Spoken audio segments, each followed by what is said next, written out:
Hey guys, and welcome to another brand new video. In this video, we got some pretty interesting stuff to go talk about. So as you guys probably know, the PlayStation has been trying to make their ways into the PC market. Same thing with Xbox, and in all honesty, probably the Nintendo Switch, but they're usually like a little bit slow. Like, I think we could all agree that like Nintendo, the executives, they take a little while to get with the times. That's fine, I guess. They're a little bit weird. But at the end of the day, a lot of people are realizing that PlayStation and Xbox and the Switch and even mobile gaming sometimes requires PC gaming to compete. You want to go and have more people, a lot of people moving over from PC or their laptops or just general, like, say, mobile devices. So think like a Steam Deck or Lenovo Go. And a lot of people are moving towards PC. And it's a just nice vibe because there's a lot of options, a lot of modability, and a lot of people enjoy PC as a whole. But one thing to note is that PlayStation hasn't fully gotten it yet.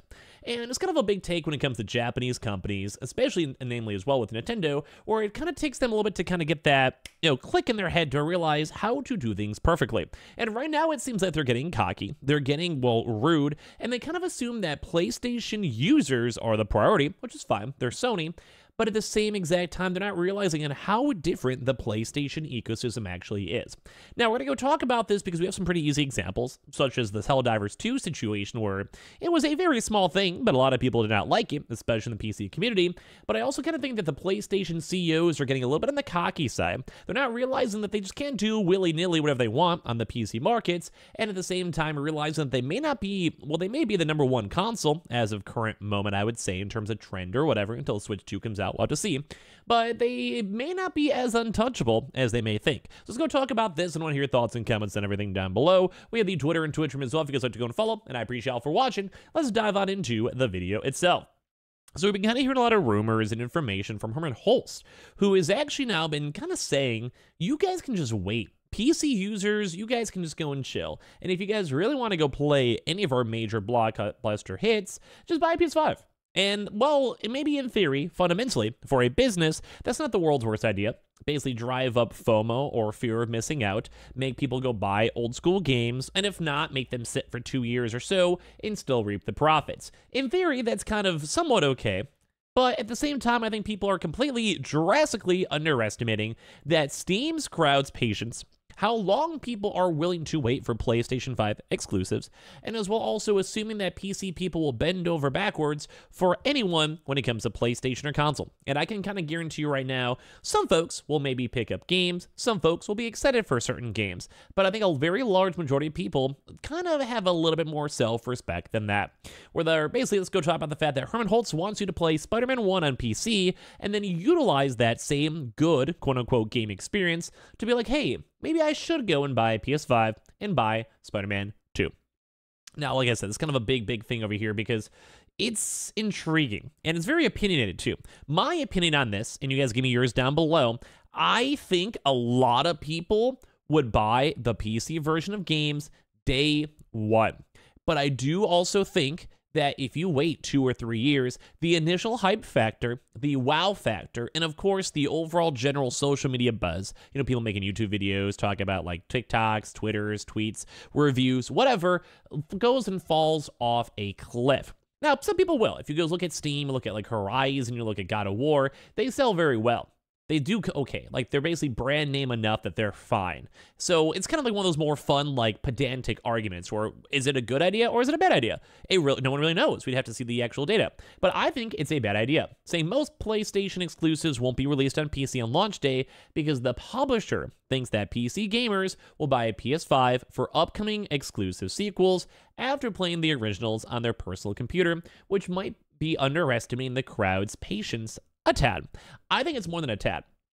I know many people, I'm on Twitch streams, you guys know, you guys follow the Twitch, follow the Twitter, whatever you guys want, but I can tell you guys right now, people give up on games. People, if it takes too long, if it's not like the best-selling game where they've been so committed to Spider-Man, they love it, they're not going to care. Like, I can guarantee you a lot of people in my stream have not even bought a single Sony game on PC. But I could also guarantee you, based on what they've said, how they've taught, and how I kind of see the general gaming perception, they would 100% have bought a game if it came out day one or very quickly after release. Now, maybe too many game companies are focusing like GTA 6. Sell on console first, get the console market, move to PC afterwards, double dippy. But I think that's kind of a Bad tactic. I think a lot of people judged how. I'm sure you guys have heard the memes throughout the years of Skyrim being sold 15 different times, being sold on toasters and fridges, or things like GTA 5 that literally was released on 3 separate console generations. And now people are buying them. There was some of the best grossing games, so they do kind of have the information and analytics that back that up. But overall, do they have the community sentiment? Do they have the PC kind of approval? And do they have future buyers? Now, right now, I could say maybe. I kind of lean towards wasn't again that it's kind of rubbing people off the wrong way, saying PlayStation's been bringing several of its biggest exclusives to PC years after their initial release, with the likes of Horizon Zero Dawn, Marvel's Spider-Man, God of War, and much more making the transition. PlayStation has now officially explained that we all expected. This strategy is a bid to court PC games over to PS5, using exclusive sequels like God of War Ragnarok and Marvel Spider-Man 2 as bait. Basically releasing the first game, getting people excited, make them go switch to the PS5. It's smart in theory, kind of scummy as well. Not the biggest deal. I don't mind waiting if I want to play on a PC. I have a PS5, I'll buy the game. Like, there's not a big issue, it's just kind of opinion. Indeed, we are bringing our titles to the PC platform, and we have a dual approach here. PlayStation's newly appointed CEO, Sherman Holst, explained at Sony's business segment meeting. Holst added that live service games, such as Helldivers 2, will come both to PC and PS5 at launch. Smart, do that. But the company's tentpole titles, so think like the cinematic single-player action adventures that dominate the PS4's exclusive output, will be seeing staggered releases on PC. We're finding new audiences that are potentially going to be very interested in playing sequels on the PlayStation platform. Once again, business-wise, this makes sense. You get them like that little teaser, given that Spider-Man 1, it's running really good on PC, you're excited, want to see what happens. Same with God of War. You really want to see the sequel. So you might go pick up, if you're a big hyper fan of the series, and go get a PS5. But once again, PC audiences aren't stupid. I think people definitely do that, without a doubt. But I also think a lot of PC people are like, well, it's cool, I'll just wait another 2-3 years. Think about like the memes of like the Steam library that is unfinished, filled with games that you've played for 20 minutes. I am definitely talking about myself, and I'm feeling very personally attacked by my own words, and I don't like it.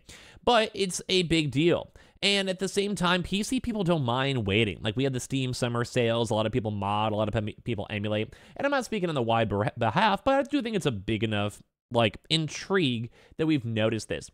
And at the same time, like, people get mad. Like, I'm sure you guys have seen, we've been seeing, number one, more ban waves of people trying to go and circumvent up, like, the Helldivers 2 regional ban, and all the other regions, too, that are still banned.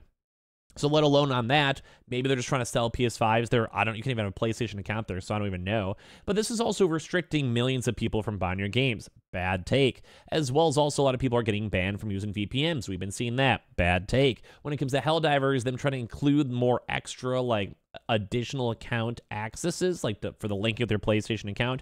Bad takes. People don't like that. And they will over time if they want to play the game. If there's no other option, they'll go and nut up and shut up and do it. But it's just not goodwill. In PC, think about EA. That was more of a big PC push, at least I would say, in terms of microtransactions, especially 10 years ago, that drove to a lot of people not being very happy with the company itself as a whole. PC users are very finicky. PC users are very uptight. In a good way. Like, they want to make sure there's good, proper games being released, and it's not like a bait and switch. And I do kind of think if they're waiting too long, people do lose interest. Once again, if they're a big game, they're going to get excitement off it. But I think the initial hype is the first few days, first few weeks when it comes out. And that's why I'd probably play the game on PS5. And maybe they're trying to sell that same FOMO too as well.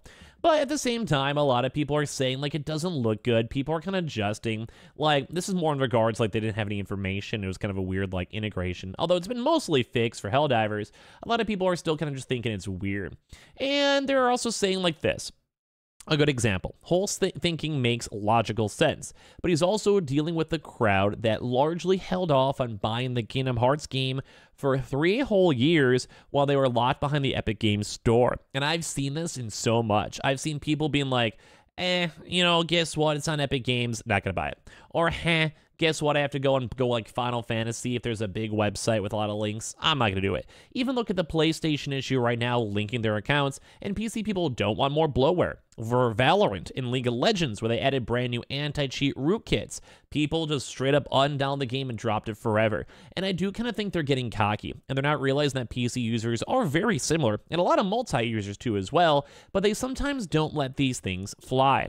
And if you really want to go make a good impression on PC users, which is growing with more users and gamers than probably ever than before, you kind of got to go and give them what they want. Give them quicker releases, better games, good ports, and I think everything kind of works out well. Some might buy PlayStation, some might just buy it on PC, but you're making money at the end of the day. So it's kind of a weird take for them to kind of not appreciate this, or maybe they have to go and learn throughout the years, kind of how Nintendo did, even for social media and Twitch and YouTube. Back in the day, you couldn't even go and make a Nintendo video. You get copyright claim. It was horrible. So maybe we're kind of slowly learning that. Maybe you'd have to respect the people buying your games. Who knows? Give me your thoughts and comments down below with the Twitter stream as well, and I appreciate y'all so much for watching here in the first place.